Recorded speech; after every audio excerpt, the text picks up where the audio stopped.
श्री गणेशाय नमः। कार्तिक महात्म्य 14वां अध्याय। जलंधर को धर्मपूर्वक राज्य करते देखकर देवता क्षुब्ध हो गए। उन्होंने देवादिदेव भगवान शंकर का मन में स्मरण करना प्रारंभ कर दिया। कितने ही प्रकार से स्तुति की, तब भक्तों की कामना पूरी करने वाले शंकर जी ने नारद जी को बुलाकर देव कार्य करने की इच्छा से उनको देवपुरी भेजा। शंकर भक्त नारद भगवान शंकर की आज्ञा से देवपुरी में गए। इंद्र आदि सभी देवता व्याकुल हो शीघ्रता से उठकर श्री नारद जी की स्तुति करने लगे।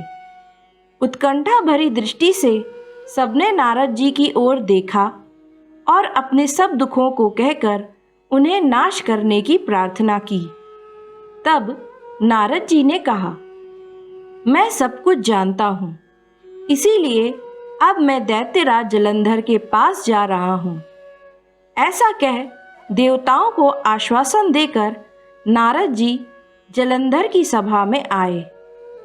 जलंधर ने नारद जी के चरणों की पूजा कर हंसते हुए कहा, हे ब्राह्मण, कहिए आप कहाँ से आ रहे हैं और कहाँ कहाँ पर आपने क्या क्या देखा और यहाँ कैसे आए हैं?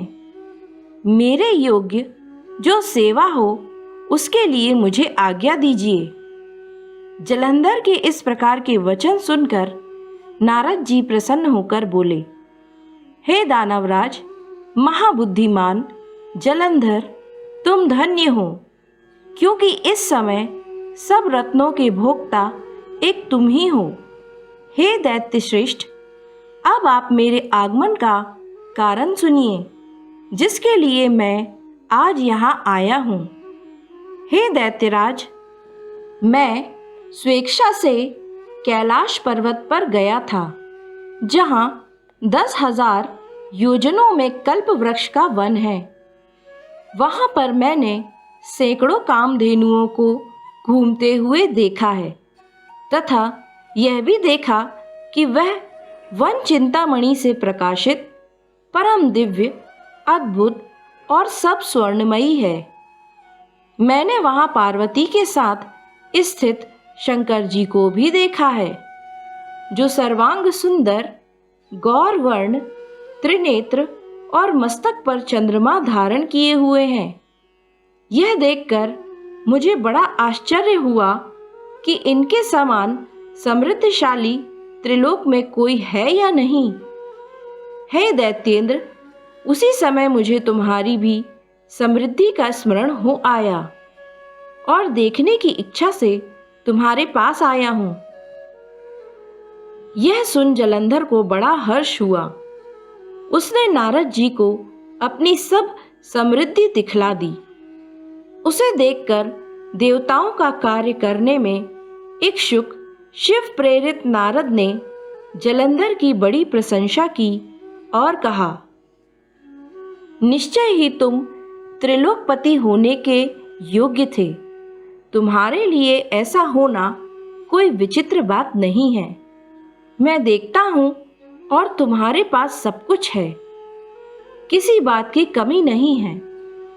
ऐरावत, उच्चैश्रवा घोड़ा, कल्प वृक्ष और कुबेर की निधि तुम्हारे पास है।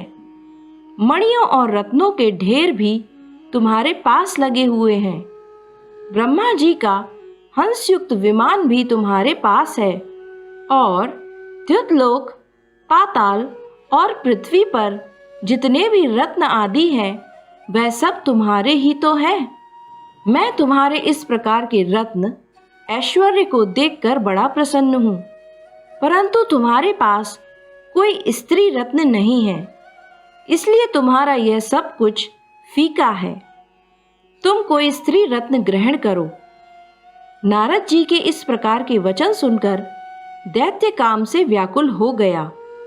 उसने नारद जी को प्रणाम करके पूछा कि ऐसी स्त्री कहाँ मिलेगी जो सब रत्नों में श्रेष्ठ हो। यदि ऐसा रत्न कहीं मिले तो मैं उसे अवश्य लाऊंगा। तब देवर्षि नारद बोले, ऐसा रत्न तो कैलाश पर्वत पर योगी शंकर के पास ही है। उनकी सर्वांग सुंदर पत्नी देवी पार्वती बहुत ही मनोहर है। उसके समान सुंदरी मैंने आज तक कहीं नहीं देखी। शंकर से बढ़कर समृद्धवान दूसरा कोई नहीं है। उसके इस रत्न की महिमा तीनों लोकों में कहीं पर भी नहीं है। तभी तो परम विरक्त आत्माराम शंकर भी उसके वश में हो गए हैं। देवर्षि नारद उस दैत्य से ऐसा कहकर अन्य कार्य करने की इच्छा से आकाश मार्ग से चले गए। इस तरह कार्तिक महत्म का 14वां अध्याय पूर्ण हुआ। श्री गणेशाय नमः। कार्तिक महत्म 15वां अध्याय। राजा पृथु ने नारद जी से पूछा, हे नारद जी, तब दैत्यराज ने क्या किया? वह सब मुझे विस्तार से सुनाइए। नारद जी ने बताया कि उनके चले जाने पर जलंधर ने अपने राहु नामक दूत को बुलाकर कैलाश पर जाने की आज्ञा दी और कहा कि वहां पर एक जटाधारी शंभु नामक योगी रहता है। उससे मेरा ऐश्वर्य कहकर उसकी सर्वांग सुंदरी भामिनी को मेरे लिए मांग लाओ। यह सुनकर वह दूत शिवजी के स्थान पर पहुंचा, परंतु नंदी ने उसे सभा के भीतर नहीं जाने दिया, किंतु वह अपनी उग्रता से शिव की सभा में चला गया और शंकर के आगे बैठकर उनकी आज्ञा ले सब संदेशों को कह सुनाया। फिर तो राहु नामक दूत के ऐसा कहते ही भगवान शूलपाणी के आगे पृथ्वी फोड़कर एक शब्द वाला पुरुष प्रकट हो गया, जिसका सिंह के समान मुख था और जो कि मानो दूसरा नरसिंह था। वह दौड़कर राहु को खाने चला तो राहु बड़े जोर से भागा, परंतु उस पुरुष ने राहु को पकड़ लिया। फिर उसने शिवजी की शरण ले अपनी रक्षा मांगी। शिवजी ने उस पुरुष से राहु को छोड़ देने को कहा। उसने कहा, मुझे बड़े जोर की भूख लगी है, मैं क्या खाऊं? तब महेश्वरी ने कहा, यदि तुझे भूख लगी है तो शीघ्र ही अपने हाथ पैरों का मांस भक्षण कर ले।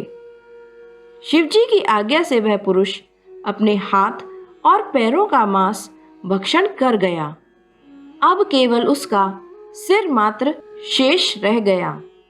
तब उसका ऐसा कृत्य देख शिवजी ने प्रसन्न होकर उसे अपना आज्ञाकारी मानकर अपना परम प्रिय गण बना लिया और कहा कि मेरी पूजा की तरह अब तेरी भी सदैव पूजा होती रहेगी, और जो मेरी पूजा नहीं करेंगे वह मेरे प्रिय ना होंगे। शिवजी से ऐसा वर पाकर उस पुरुष को बड़ी प्रसन्नता हुई। उस दिन से वह शिवजी द्वारा स्वीकृति मुख नामक गण हो स्थित रहने लगा। इस प्रकार कार्तिक महत्म्य का 15वां अध्याय पूर्ण हुआ।